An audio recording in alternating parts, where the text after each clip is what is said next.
কেন জানি না তার পাশে আজকে নিজেকে নতুন বউ লাগছে। মনে হচ্ছে বউয়ের থেকে আমরাই বেশি লজ্জা পাচ্ছিলাম। জীবনের প্রথমবার নিজে গাড়ি ড্রাইভ করে বিয়ে খেতে গেছি। বিয়ে বাড়ির মজাটা কোথায় জানেন? এই যে কেট ধরাটা, আরো একটা আছে খাওয়া দাওয়া, পরের হাত ধুয়ে দেওয়া, আয়না দেখা, বউ সাজানো, আরো অনেক কিছু। আর এগুলো হয়ে থাকে একমাত্র গ্রামের বিয়েতেই। তবে এত সব আনন্দের মাঝেও কষ্টের মুহূর্তটাই হলো বিদায় বেলা। আর এই কষ্টটাই অনুভব করতে পারবে একমাত্র সব বিবাহিত মেয়েরাই। যাই হোক, হ্যালো এভরিওয়ান, আসসালামু আলাইকুম। কেমন আছেন আপনারা? আমরা আমাদের ছোট বোনের বিয়ে নিয়ে অনেক ব্যস্ত। আমি কি নিয়ে এত ব্যস্ত ছিলাম জানেন? ঘুম নিয়ে।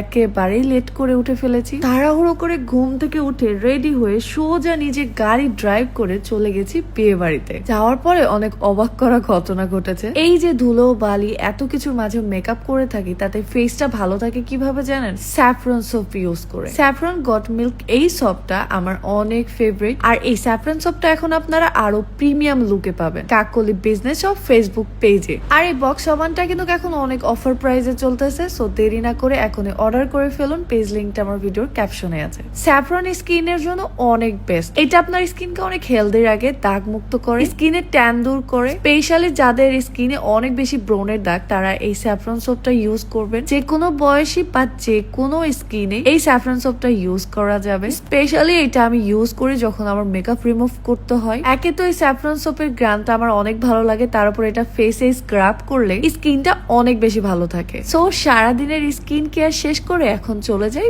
বিয়ে বাড়িতে। এখন কিন্তু আমি অনেক ভালো ড্রাইভ করি। আমার লাইফে কখনো কল্পনাতেও ছিল না নিজের কখনো একটা গাড়ি হবে আর সেই গাড়ি আমি নিজেই চালাবো। সত্যি কথা বলতে আমি গাড়ি ঘোড়া আসলে অনেক ভয় পাই, তবে নিজেদের গাড়ি বলে কথা, কোনো ভয় লাগে না, খুব ভালোই এনজয় করি আমি। তো আমি আসলে অনেক লেট করে চলে গেছি। ভেবেছিলাম বরযাত্রী চলে এসেছে, এটার জন্য একটু মন খারাপ লাগছিল। বাট দেখি না, বরযাত্রী চলে আসবে বলে গেট ধরে বসেছিল আর আমরা এই পারফেক্ট টাইমে চলে এসেছি। মাঝে মাঝে লেট করলেও ভালো কিছু পাওয়া যায়। মানে সারা জীবনের অনুষ্ঠানে বাপ্পি সব জায়গায় লেট করেছে, আর আজকে আমি লেট করেছিলাম। তার সাথে যখন গাড়ি থেকে নেমে এভাবে হাঁটছিলাম, নিজেকে নতুন বউ বউ লাগছিল।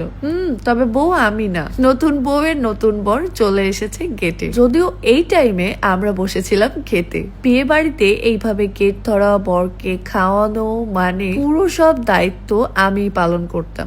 অনেকগুলো বিয়েতে এইভাবে গেট ধরেছি, সবই ঠিকঠাক থাকে। তবে আমার খুবই অপছন্দের একটা বিষয় হলো খাবারের ওপরে এই পাটি স্প্রে দেওয়াটা। এটা দেওয়া কি খুবই জরুরি? এখন এই খাবারগুলো কে খাবে বা কিভাবে বা খাবে? এই জন্য আমি বার্থডে এবং এই বিয়ের গেটের খাবার খাই না। যাই হোক, বাপির আগে খেয়ে নিয়েছিল, আমরা অনেক লেটে গেছি, তাই বরদের সাথেই খেতে বসতে হয়েছে। খাওয়া দাওয়া শেষ করে গিয়ে দেখি বউ এখনো রেডি হয়নি, তাকে রেডি করে দিতে হবে। সো কোনো উপায় না পেয়ে আমি বসে গেছি। আমি কিন্তু আমার আত্মীয় স্বজন অনেক জনকে সাজিয়ে দিয়েছি, স্পেশালি বিয়ের বউকেও সাজিয়েছি। কেন জানি না এই দায়িত্বগুলো আমার ঘাড়ে এসে পড়ে। পারি আর না পারি, তবে চেষ্টা তো করি। গ্রামের বিয়েতে আরো একটা কাজ হয়, সেটা হলো একদম উঠানে বর আর বউকে দাঁড় করিয়ে বিদায় দেওয়া হয়, তবে কিছু নিয়ম কানুন মেনে।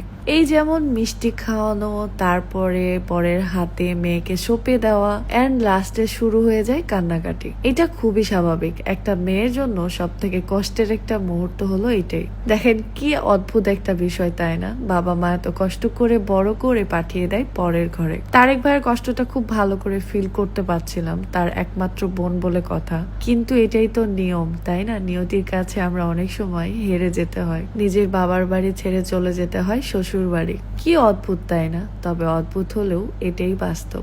বর আর বউকে বিদায় করার জন্য আমরা রাস্তায় এসে দাঁড়িয়েছিলাম, তবে বউ এতই কান্না করেছে যে এত ভালো মেকআপেরও 12টা বাজিয়ে দিয়েছে বেচারি। যাই হোক, সবকিছু কমপ্লিট করে আমরা গিয়েছিলাম আমার এই সুন্দর শাড়ির শুট করতে। আপনারা কিন্তু এই শাড়িটাও পেয়ে যাবেন আমাদের পেজে টাচ অফ স্মৃতিতে। এন্ড ভিডিও লাস্টে একটা কথাই বলবো, তোমার এই হাত ধরে হাঁটতে চাই সারা জীবন। কি রাখবে তো আমাকে?